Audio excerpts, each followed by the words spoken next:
Here are some of the headlines we are featuring today from your favorite news outlets at offthepress.com. After months of claiming he is innocent, first son Hunter Biden has agreed to plead guilty to tax evasion and gun charges. But unlike pretty much every other criminal, he won't serve any jail time and could see some convictions erased if he's a good boy. And that is really making people angry. The Border Patrol said crossings topped 200,000 again in May. But worse was the surge of terrorists trying to get in, many over the Canadian border. Fox News might have thought getting rid of Tucker Carlson was a good cleansing move, but it's killing the network's ratings. And the CDC reports that depression is on the rise in America. They said nearly 1 in 5 of us are constantly bummed out.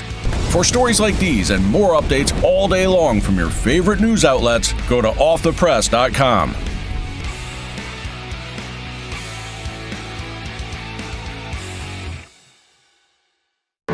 America's Voice Live, America's fastest growing news program. With Steve Gruber. We've got to put America first. You do that by voting and bringing your friends to do the same. Delivering the latest news, observations, and opinions. With the entire Real America's Voice team, America's Voice Live starts now.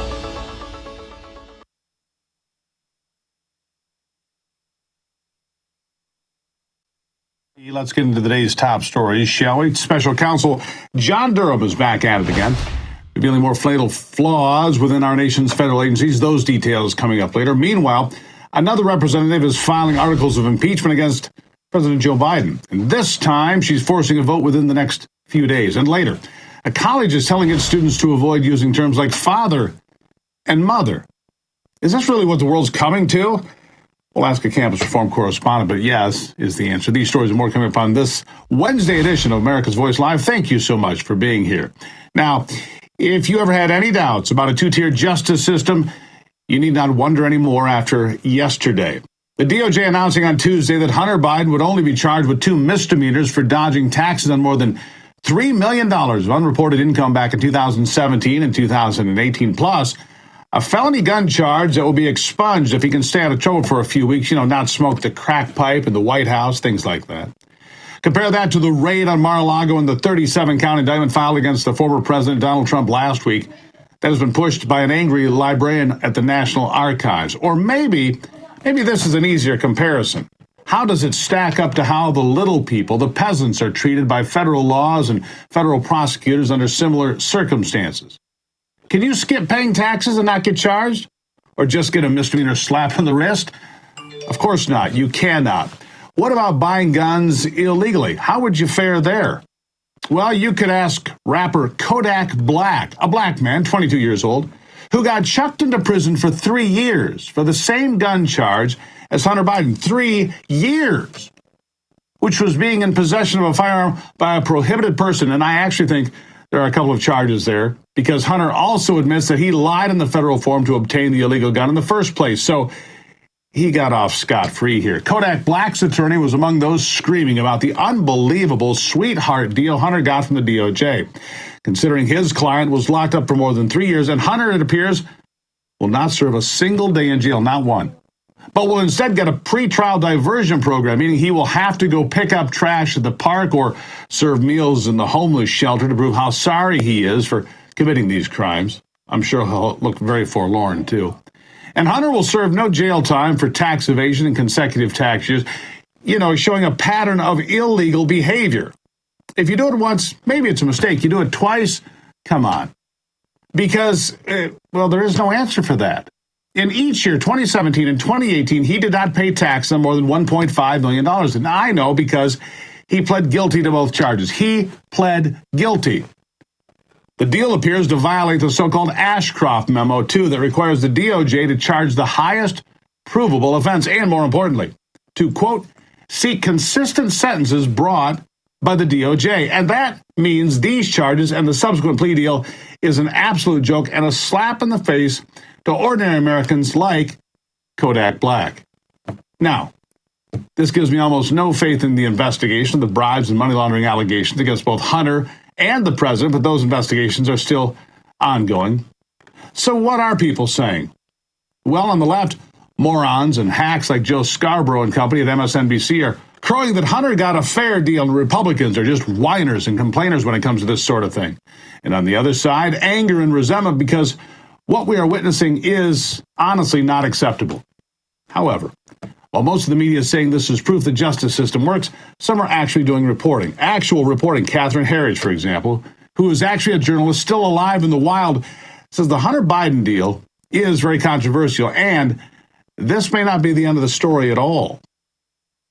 I can tell you, having covered this for several years now, that this is likely to be a very controversial plea agreement, especially with Republicans on Capitol Hill. Over the last few years, not only in the House, but in the Senate, their investigators have raised very serious questions about these business deals with Chinese nationals, as well as this Ukraine energy firm, Burisma. And then more recently, we've had whistleblowers come forward. An IRS whistleblower spoke on the record with CBS News, as well as whistleblowers from the Justice Department have gone to Capitol Hill complaining that this investigation has been slow-walked and that standard investigative procedures have not been followed. So this may just be the beginning of the story in many respects.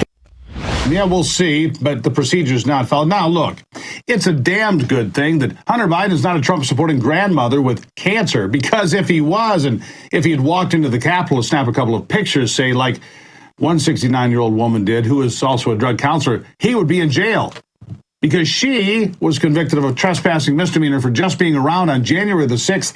And what did she get? 4 months in prison. 4 months. Hunter cannot pay his taxes, $3 million worth for a couple of years. That's fine. He can lie to obtain a gun illegally. Oh, that's fine. Nope, there is certainly not a two-tier justice system in America. It's just paranoid people screaming about conspiracy theories, and they should be locked up too.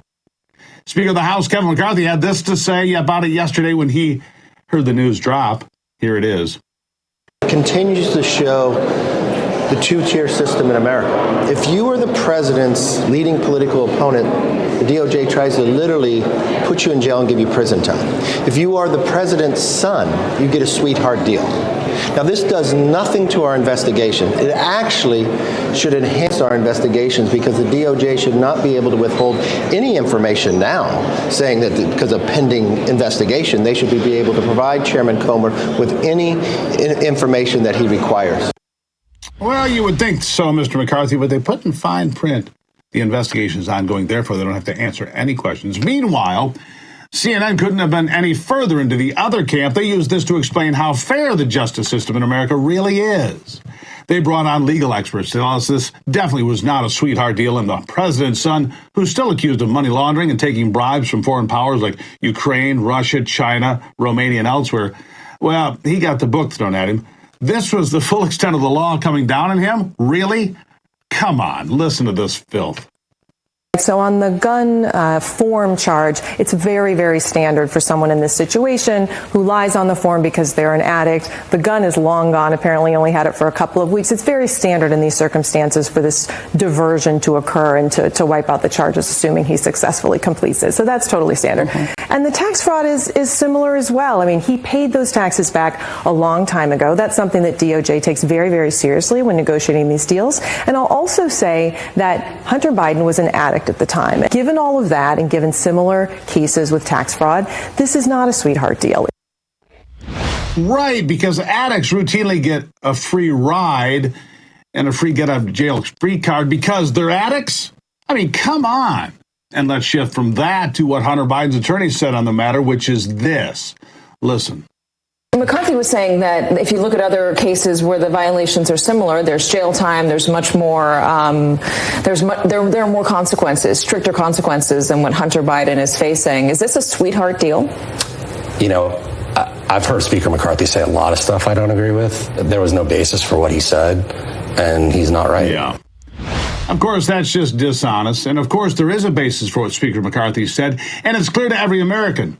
You'll not be treated kindly by the Justice Department unless your last name is Biden or Clinton or Obama or whatever Democrat the deep state picks out of the rule book next. I mean, that's the way it is. But here's an interesting tidbit from the interview with Hunter's attorney, and it involves that infamous laptops that the FBI has had since December of 2019. Listen to this. Do you have any idea if Hunter Biden's laptop had anything to do with this investigation? Was it used? I don't. No, I don't. I mean, were you ever asked about it? I can't recall being asked about it, to be honest with you. But there's nothing about the situation that's been filed that has a thing to do with the laptop. Why not? I don't know. You'd have to ask the prosecutors. I don't know. Quite an attorney there. The laptop, by the way, which shows Hunter committing numerous crimes, felonies, was never brought up by prosecutors. And it took them 5 years to charge Hunter with sentences that carry no jail time in practice, even having the evidence in their possession. If that doesn't show you there are two standards of justice in America, then nothing will. But no matter what some greaseball attorney like Chris there has to say about a filthy client like Hunter Biden, we do know better, and so do some others, like Miranda Devine, who called out the Hunter plea deal for what it is, what it really is. Listen to this. Look, I think Hunter Biden's team is quite correct in that their man is off the hook with this sweetheart deal from the DOJ. And look, pardon me for being cynical, but I think trust in the DOJ and the FBI is at such depths that we can only look cynically at that statement that the investigation is still ongoing. In fact, that would be a convenient way to stonewall the Republican investigations. For instance, if James Comer wanted to find out what did David Weiss's team in Delaware do with that FD 1023 form containing allegations that Hunter and Joe Biden had received $10 million worth of bribes from Ukraine. We know that Bill Barr said that he handed that document and the information that had been assessed by the U.S. Attorney in Philadelphia, had handed that over to David Weiss's team. And so what was done with that? And I think there are a lot more questions to be answered. And can you really find fault with anything she had to say there? Even if the DOJ says the investigation is still ongoing, do you believe them? Because if it really is still ongoing, it'll likely be slow walk to the point where nobody cares about it anymore, 10 or 15 years from now. That is what the Department of Justice is hoping for anyway. Hell, the only reason they brought these, quote, charges to Hunter is because they need an excuse to keep going after Donald Trump. You know that. Remember, this Hunter investigation was going on 5 years. You know how long an investigation into not paying your taxes should take? 5 weeks. Really, 5 weeks. We had whistleblowers come out telling everyone that Biden's DOJ was interfering in the investigation. More whistleblowers now. But there are still sane voices out there. A few. Like constitutional scholar Jonathan Turley. Here's what he had to say. Listen. This plea deal does have all the makings of an avoidance of any jail time. But more importantly, it was an evasion of the more serious allegations facing Hunter Biden and the Biden family. So it is historic in the sense that the president's son is going to plead guilty to criminal acts. It is going to be very controversial for critics. I think for many, this is going to look like you ticketed the getaway driver after a bank robbery. Many people view the influence peddling allegations as being a very serious form of corruption with potential crime, and he's going to plead guilty to relatively minor tax and gun charges. Yeah, minor tax and gun charges. They are minor charges. Okay, the gun charge is a felony. But as long as he behaves himself and doesn't go lie about another gun or get a hooker and pass out with a crack pipe in his mouth and get caught, then he's going to be okay. You see, the corruption in America runs deep. And it pains me to say that it does. This is not the America I grew up in, probably not the America you grew up in, but it's changed slowly at first. And then during the Obama years, it has rapidly accelerated to the government being weaponized against its own people like you and me, because we have a different political opinion. And the Democrats' political opponents, they are the target. And the media, they stand by and watch it all happen and say nothing. Sometimes they even cheer it on. They want this. They might as well, at this point, be their own branch of government because that is how they're acting. The media, by and large, is embracing this, cheering this on, silencing one side. amplifying the other. Be honest, Hunter Biden got off easy. Don't let anyone, including the lying media, tell you differently. You, me, anyone else you know would be in jail right now. In fact, probably would have been there already for a while. That's the fact of the matter. I wouldn't have been treated this way. You wouldn't have been treated this way. In fact, almost nobody in America would have gotten this sweetheart deal. And yes, regardless of what they say, that's what this is, a sweetheart deal. Now, coming up after the break, Special Counsel John Durham being questioned today on Capitol Hill, and he managed to ruffle some Democrat feathers by being what? Honest? That's right. Former FBI agent Steve Friend will join me next to break it down. Coming up on America's Voice Live.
Well, much to the dismay of Democrats and socialists everywhere, John Durham testified publicly for the first time today, and he laid bare the fatal flaws in the FBI's decisions and conduct relating to the Crossfire Hurricane investigation of the debunked claims that Donald Trump's 2016 presidential campaign was colluding with Russia to steal the election from Hillary Clinton.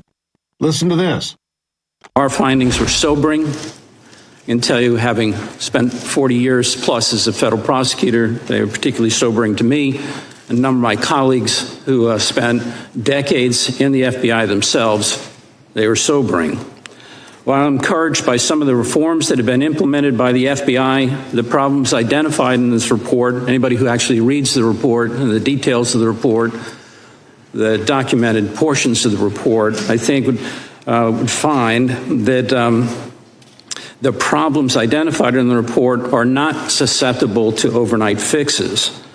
As we said in the report, they cannot be addressed solely by enhancing training or additional policy requirements. Rather, what is required is accountability, both in terms of the standards to which our law enforcement personnel hold themselves and in the consequences they face for violation of laws and policies of relevance. As you can imagine, that was met with ridicule because, of course, Durham was attacked by Democrats from all sides. Look at him defend himself from this ridiculous tirade from Tennessee Congressman Steve Cohen. Good-looking fella. Watch this. You got no convictions. You got nothing. It was all set up to hurt the Mueller report, which was correct and was redacted, to hurt the Bidens and to help Trump. And you were a part of it. You have a good reputation. You had a good reputation. That's why the two Democrats supported you. But the longer you hold on to Mr. Barr and this report that Mr. Barr gave you as special counsel, your reputation will be damaged. As everybody's reputation who gets involved with Donald Trump is damaged. He's damaged goods. There's no good dealing with him because you will end up on the bottom of a pyre. I yield back the balance of my time. Sure. Can we presume the gentleman's undecided on how he feels about the former president? Gentlemen, the witness can respond. Yeah, my concern about my reputation is with the people who I respect and my family and my Lord. And I'm perfectly comfortable with my reputation with them, sir. Oh, got a lot of applause there, too. With people I respect, Congressman, that is not you. Here with me to discuss what we've learned from today's committee is a former FBI agent, Steve Friend. Steve, also the author of a brand new book called True Blue, which is his journey from a beat cop to a suspended FBI whistleblower himself. Steve, good to have you back. Thank you very much for having me today. I thought Durham was remarkably poised and rock straight in his spine. He didn't quiver. He didn't bow. He didn't do anything except look him in the eye and say, you're wrong about this. You're wrong about that. Every time they tried to discount what he had done, he pointed them in the right direction and told them the truth. Man, he really got in their grill, didn't he? He did. He acquitted himself quite nicely. And, I would expect nothing less from a man who's got 4 decades of legal experience and has been in the belly of the beast many a times. I think that he had a solid report to lean back on. And just being a federal prosecutor, it's just about the facts. And that facts are a funny thing. When they're on your side, there's not a whole lot that the opposition can do. It's a lot of stomping their feet, gnashing of teeth. But at the end of it, he knew what the truth is and was happy to present it to the American people. What's your biggest takeaway from what you heard between any of the back and forth here today? What was your biggest impression of Durham or the Democrats or even the Republicans weighing in? What was your most important tidbit? What would you tell somebody if they said, hey, what happened in the Durham when he testified today? What would you tell them? Yeah, his opening statement when he was quite measured in his solutions. He said it can't just be training or additional policies. There has to be accountability. And I thought that he was very, very lawyerly in that. I mean, honestly, if it was you and I just having a beer and talking about it, we would probably say we want scalps. We want the people who did this held accountable. There should be people criminally charged and sent to jail for it. Unfortunately, that's not really the setting for that. He was very prim and proper, and again, he's an experienced prosecutor. He knows that how to deliver that message. But I think that was my takeaway. That is something that he was even calling for, and being a consummate insider in Washington, D.C., was ready to throw some people into the fire. Yeah, and once again, he said crystal clear. There was no basis whatsoever to open this Crossfire Hurricane investigation. None. There was no basis for it at all. Not one shred. The Democrats kept trying to push it. He kept saying, no, there's nothing here. There was never anything here. There was no justification for this investigation, was there? No, there was no justification for the investigation. And as far as the way that the Democrats were content to behave during it, I grew quite tired of hearing about things that he was not responsible for investigating and questions about those.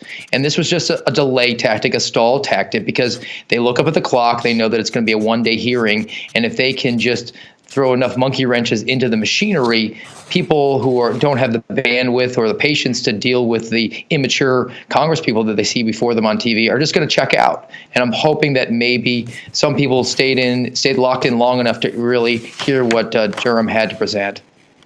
Yeah. Hank Johnson asking why he didn't get an indictment of Hunter Biden. Of course, Hank Johnson, the same guy who warned us that Guam could capsize if too many American soldiers were on it at any given time. Like you said, those are things that weren't even being investigated here, Steve. Go ahead and give me your final thoughts. Yeah, I think that this is for hopefully the first step. I think that John Durham did very well today, and hopefully the Judiciary Committee will take the information he had, the presentation that he had, and hold the parties that were responsible for this fiasco, this catastrophic failure on behalf of the FBI and the DOJ responsible. Yeah. Steve Friend, greatly appreciated. Don't forget to get a copy of Steve's book. He is an FBI whistleblower, suspended, but still hanging in there. Thank you, Steve. Thank you very much.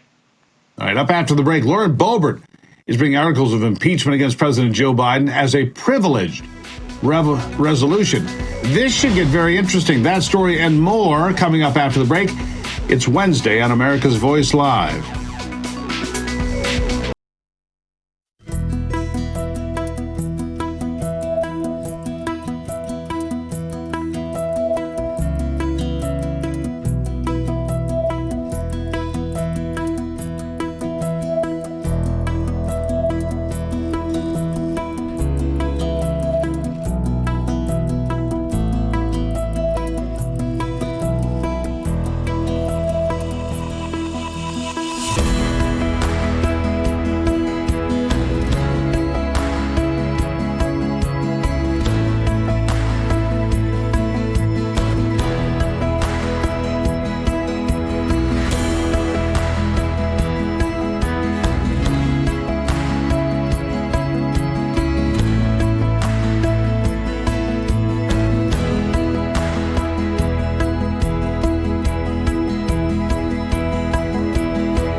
Colorado Representative Lauren Boebert bringing articles of impeachment against President Joe Biden as a privileged resolution, meaning the legislation must be voted on within 2 days, even without the approval of leadership. There it is. Boebert accuses the president of facilitating a, quote, complete and total invasion at the southern border by ending Title 42. The charge included abuse of power and dereliction of duty, and she already has two co-sponsors, Matt Gaetz and Elijah Crane. This after Representative Marjorie Taylor Greene introduced her own articles of impeachment last month, which she says she was intending on filing as a privileged motion. Greene noted that, quote, I had introduced articles of impeachment on exactly all the same reasons, and Boebert didn't co-sponsor mine. Then she did her own and introduced them on the floor. I don't know why. I'd ask her to co-sponsor, but I support it. The motion to impeach needs a majority vote in the House and the unlikely 2/3 threshold in the Senate, but hey, they're making some noise. New emails obtained in a Freedom of Information Act request reveal once again that health leaders were lying. Did you hear me? Lying to the American public about what they knew and when they knew it. In an email from January of 2021, then CDC Director Rochelle Walensky tells her colleagues that she and the former NIH Director Francis Collins, you remember him, had been discussing breakthrough cases, which she described as an important area of study, and also says that Collins had been discussing the same thing with Anthony Fauci. Yet to the public, at the very same time, Walensky and these others were parroting the narrative that vaccinated people don't carry the virus and don't get sick when they knew damn well that was not true. When questioned by Congress later, Walensky told the lawmakers that her statements were true. At the time she said them, yet you and I and many others were censored on social media for questioning the very claim that Walensky noted in that email, that it needed greater study. Remarkable. The Department of Defense says that an accounting error overestimated how much defensive aid was sent to Ukraine. Pentagon's spokeswoman Sabrina Singh explains it here. Listen. Following up from some announcements earlier this year, during the department's regular oversight of our execution of Presidential Drawdown Authority for Ukraine, we discovered inconsistencies in equipment valuation for Ukraine. In a significant number of cases, services used replacement costs rather than net book value, thereby overestimating the value of the equipment drawn down from U.S. stocks and provided to Ukraine. Once we discovered this misvaluation, the comptroller reissued guidance on March 31st, clarifying how to value equipment in line with the financial management regulation and DoD policy to ensure we use the most accurate of accounting methods. We have confirmed that for FY23, the final calculation is $3.6 billion, and for FY22, it is $2.6 billion, for a combined total of $6.2 billion. These valuation errors in no way limit or restricted the size of any of our PDAs or impacted the provision of support to Ukraine. And while the DoD retains the authority to utilize the recaptured PDA, this has no bearing on appropriated USAI or Ukraine PDA replenishment funding approved by Congress.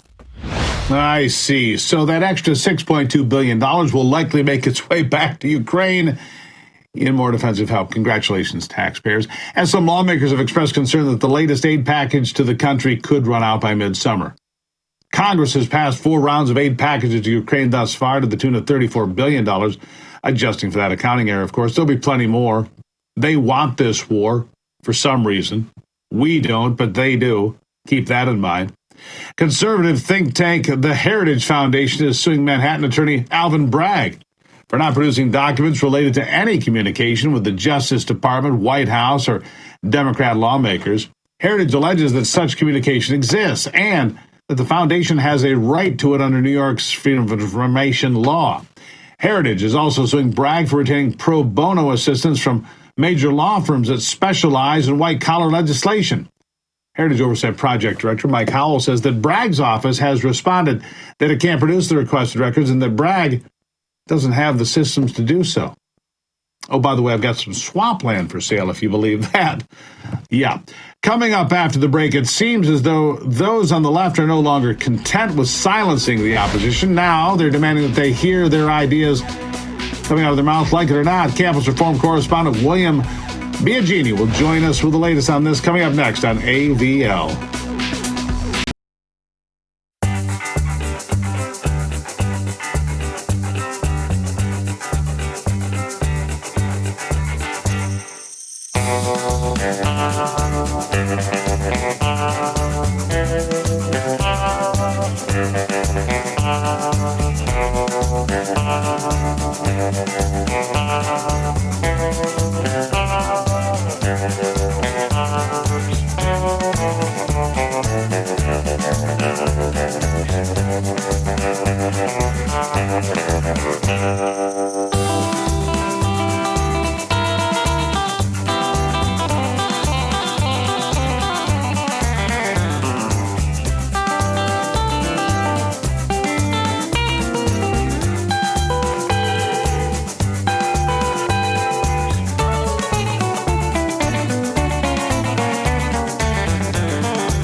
this won't surprise you. It will disappoint you and anger you a bit, but it won't surprise you. Springfield College in Massachusetts offers pronoun guidelines that discourage students from using such offensive words as mother and father and other gender-specific terms.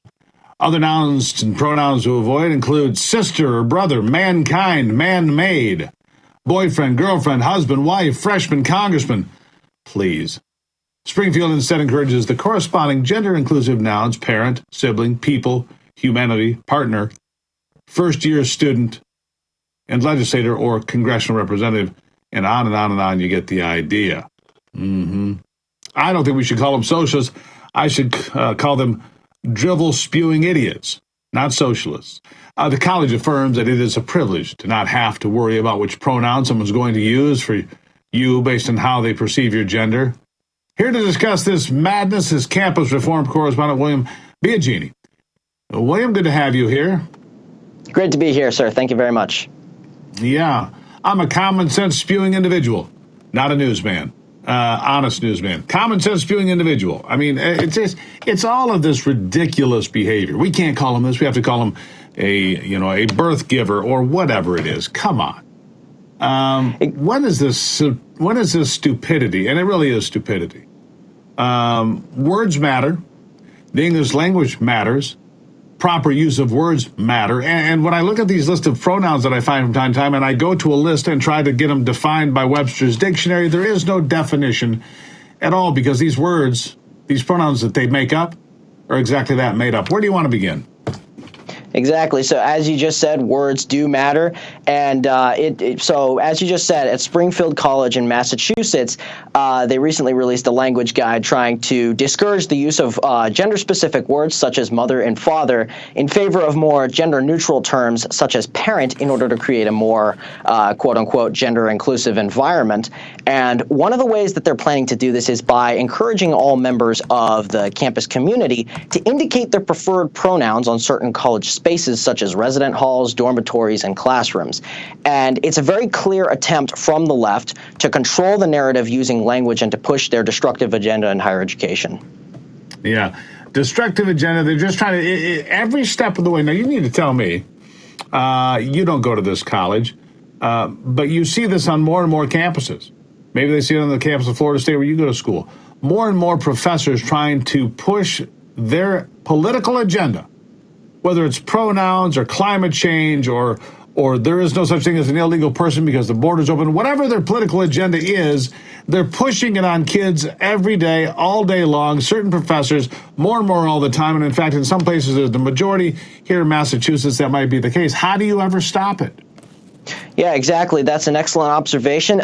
This kind of thing has been reported on by the Leadership Institute's campus reform many times. It's an epidemic that's taking over universities all across the country. Penn State, for example, they are offering courses on queer theory and transgender studies this upcoming fall semester. The University of Massachusetts at Dartmouth, additionally, recently launched a database where students can input their names, preferred pronouns, as well as gender identity and sexual orientation. Sticking with the theme of language guides, the University of North Carolina, their student affairs communication, they also offered a language guide trying to discourage use of terms such as poor and opposite sex because they're too offensive. Yeah, poor. You can't be poor in America. No, what are you, financially challenged? Or whatever term they come up with. It's the euphemisms. That's the other thing. It's ridiculous. And look, I'm serious. When you go look up some of these combinations of letters that say, this is a pronoun, V and G and Z, and it's a meaningless combination of letters. It's gobbledygook. I mean, that's what it is. It's nonsense. It's gibberish. Where am I wrong? No, you're exactly right. And I think this points to the very clear issue here, which is the fact that the left is coming after everything that conservatives value. And one of these is the strength of the nuclear family. Now, the nuclear family is part of the backbone of what gives America strength and greatness. Kids need a father and mother in the home. And by pushing such things as gender identity in the classroom, higher education has become a kind of mechanism for the deterioration of motherhood and fatherhood. However, I recently went to Tyson's corner in Virginia to ask what young Americans think of language guides like this. And I interviewed dozens of people, and the vast majority of them actually expressed their support for fatherhood and motherhood. And that's what's happening here is the left is coming after conservative values, and Springfield College is entirely out of step. And there's a disconnect between higher education and what most Americans value. I agree with that. You know, over this past weekend, it was Father's Day. What's offensive about a father? I posit that America needs more fathers, not less. We need less single-family homes and more nuclear families to raise better kids that can function better in society and work harder and create better things and build a better America. I believe that. But they want a gender-neutral Parents' Day or some stupid thing. I defend Father's Day. I defend Mother's Day. I think these are important holidays that give respect to people that have done something very important in raising children, right? And most of America agrees with that as well, don't they? Yes, they do. In fact, one of the questions I asked in my survey was whether or not people would be in favor of canceling Father's Day altogether this year. But as I said, the vast majority of those I interviewed expressed their support for fatherhood. And it highlights another key issue here, which is the attack on masculinity. Higher education is touting the idea that masculine traits are somehow toxic. And they're taking the idea of toxic masculinity and running with it and perpetuating these kind of ideas in the classroom. No, we need fathers in the home, as you just said. We need strong men to defend the country, and we need strong fathers to defend the nuclear family. Yeah, that's a fact. We need strong men. Masculinity is not toxic, it's necessary. It's how you build things. You build families, and you build defenses, and you build countries. Masculinity, femininity, both needed, both necessary, both part of a formula for success, period, paragraph. There's no argument there. I'll give you the last word. Exactly. That, as you just said, motherhood and fatherhood are both entirely important. They're both extremely valuable. Fathers and mothers play unique roles in the nuclear family, and we as conservatives cannot allow the leftist higher education system to come after the nuclear family and destroy everything that we love as far as the nuclear family goes. Yeah, we got to stop having fathers work their tails off to send helpless kids off to get their brains scrubbed by idiot professors. William, thank you for being here. Thanks so much for having me. Greatly appreciated. Now, up after the break, businesses starting to go cashless due to the crime crisis. People scrambling to protect their assets, and, well, you probably should too. San Francisco's closing. What does it all mean? Well, Philip Patrick will join me from Birch Gould next with some ideas. We'll be right back.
Well, several businesses in Oakland, California have made the decision to stop accepting cash payments as the California city battles a spike in reported robberies and burglaries. That's one big problem. Some businesses have resorted to putting up signs indicating the cash not accepted. Once they did that, the robberies, well, they stopped. Only accepting card payments can hamper a business owner's bottom line thanks to fees they're forced to pay on every credit and debit transaction. Think about that. If a merchant is only accepting cashless payments, that's cutting anywhere from 2.5 to 4 points off the profit margin. So that should be a good indication that they've had a bad series of robberies. But what are they supposed to do? People are desperate. Businesses trying to figure out ways to survive. And it's not just business. We're all trying to survive, protect our hard-earned money. That's why I invited Philip Patrick back on the program to discuss some ways to create security for your financial future. Patrick is a precious metals specialist at Birch Gold. He knows a lot about this. Patrick, let's start with this. A cashless society. I know for years they would sell us on, well, it's going to be good because it'll get rid of crime. There won't be drug dealers and people won't break into the liquor store. They won't break into the jewelry store and steal because there's no cash. Okay, but if they do that, the cost of doing business goes up. And again, it puts more pressure on everything. We need gold. We need certainty. We need something we can put our hands on. Where am I wrong? I don't think you're wrong at all. And this argument for going cashless is quite frankly absurd. And like you said, I think it's going to compound the issues. And the reality is, thieves will adapt as they always do. So it doesn't make any sense. But generally speaking, there are troubles everywhere. You mentioned commercial real estate, obviously getting hit significantly at the moment in a rising interest rate environment. Commercial real estate generally is very highly leveraged, so this sort of environment problematic. But businesses are suffering across the board. The economy right now is getting squeezed. People are feeling it, right? We're seeing commercial debt. We're seeing credit card debt for individuals skyrocketing now at all-time highs. It's just becoming harder and harder to make ends meet. And of course, businesses are seeing more and more problems as time goes on. So it's a very tough climate for sure. Yeah, we've seen this mass exodus. I mean, you're seeing giant hotel chains like Hilton, for example, leaving San Francisco saying, look, you know what? You can have this $100 million building. We're out of here. Other companies leaving flagship, AT&T leaving their flagship building behind. I think it's coming next Friday in San Francisco. Commercial real estate could collapse. And if it collapses, small and regional banks are the ones holding the paper, holding the mortgages, holding the notes on those places. That could precipitate a huge disaster, could it not? It's exactly correct. And reports are San Francisco's becoming a ghost town, right? Sort of, we've got high prices. It doesn't make sense. COVID has changed the landscape as well. People are working from home, right? It's just not making sense anymore for businesses to maintain this sort of high expenses in a climate where profits are getting hit. Inflation's eroding profitability, many other things too. It's just a tough climate out there for individuals, for businesses. And if commercial real estate goes, that could be the catalyst for the entire economy. So, well, it could be because what you end up with is a run on banks potentially. We've already seen a few banks collapse here in the last 3-4 months here in America. Yep. If commercial real estate takes a nosedive and big chains don't want to pay for hotels, and AT&T doesn't want to pay for giant pieces of real estate, that gets stuck on the bank. Then there comes a run on the bank. Then the bank closes, and you have bank failures because they're all kind of interconnected. You can only bail out so many. I mean, the Fed's bailed out the banks in Silicon Valley and elsewhere, but you can only do that so many times before you and me and the ordinary investors get rolled over and crushed. That's what we're talking about. The buck stops with us. It always does. And then the banks right now are fragile. According to the FDIC, there's a $600 billion hole in banks' balance sheets across the U.S., which is causing the Federal Reserve, obviously, a problem themselves, right? I think, did we not have such fragility in the banking system, the Fed would not have skipped this rate hike, right? They're deferring rate hikes now. They're letting the inflation run, and they're doing so because of the fragility of the banking system. So it's a very tough climate. You deal with one problem and then another rears its head. It's rough. All right, so I've seen predictions, Patrick, and you're a precious metals expert at Birch Gold. I've seen this idea that if gold breaks through about that 2,200 an ounce mark, it's Jenny bar the door, because it could go to 3,000, 3,500. It could even double in price. I've heard people say that if we have a downturn in GDP, if we have commercial real estate in trouble, we have a recession in place. A lot of things can really push the price of gold in the next 12 months. What say you? Yeah, I think it's absolutely spot on. There's a lot coming down the pike, none of which is looking too good, but all of which can function as very positive drivers for safe haven commodities like gold and silver. We have a big announcement coming from BRICS nations in August, end of August. Looks like they're going to announce a rival to the US dollar. So there are a lot of things out there that don't bode well domestically. They don't bode well for currency, or at least our economy shorter term, but they do bode very, very well for precious metals. Depending on how this year shapes up, and it doesn't look good, sky's the limit for precious metals. I think you mentioned Jerome Corsi on your show earlier. Yeah, he's predicting gold to double, I think, in the next 12 months. If things play out as I think they could, that could be realistic. Yeah, Dr. Jerome Corsi predicting a doubling here in the next few months, and it could happen. Text America to 989898. Patrick will send you some free information from Birch Gold. Go ahead and do that. Text America 989898. At least get the information, folks. Know what your options are. That's what I suggest. Don't sit there and say, gosh, maybe I should have looked at that free information. Patrick, thank you as always for being here. Thank you, Steve. Really appreciate it. Now, after the break, we'll have a story that reminds us of just how wonderful America is, plus your answers to the America's Voice question of the day. It looks like Hunter is getting off with a slap on the wrist. Surprised? Yummy either.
Well, of course, we always take a moment here on the program to talk about what makes America great. Well, here's a story you're not going to hear anywhere else. Animal stories, right? But this one's totally different. Totally different, I promise you. You see, a scuba diver has forged an unlikely bond with a wild fish. They become buddies. The pair meet up every summer beneath the waves for a very special reunion. Of course, I was very skeptical about this claim, but after seeing the video, well, who knows? Take a look. Rex Colubra made friends with the smallmouth bass while on a freshwater dive in September of 2021. The odd encounter ended with the 40-year-old naming the fish Elvis. All right, now, according to the diver, the pair now see each other every year when Rex travels back to the Wisconsin lake where Elvis lives. There's Elvis, right? The 40-year-old print shop worker says he taught Elvis a specific call to which it will respond. It's a good-looking fish, by the way. I'd like to catch that one. He also claims his little friend gets jealous if other fish come around, fighting other fish if they get too close. There's Elvis. Elvis is recognizable because of the scar on the left side of his face. You might have seen it there.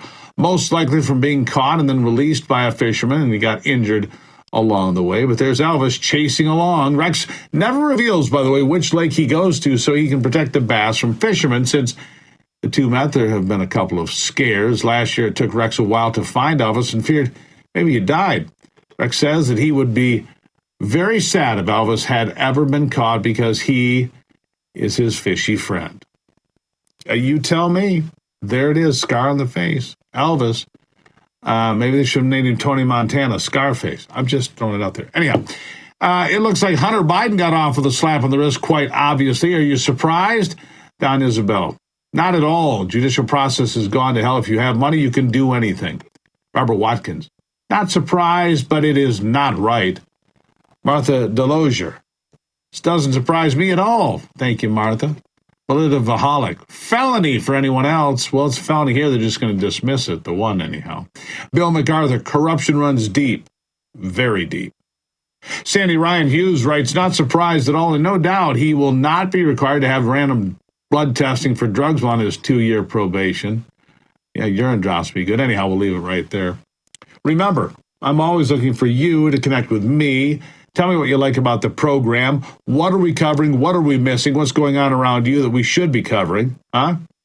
Go to SteveGruber.com. Drop me a note. Let me know. All right? SteveGruber.com. Drop me a note. Let me know what's up with you and what we need to know and what we need to do. All right? Tomorrow morning, start your day right here on Real America's Voice with the Steve Gruber Show. Straight up 6 o'clock Eastern, and then see you back here for Real America's Voice Live.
Here are some of the headlines we are featuring today from your favorite news outlets at offthepress.com.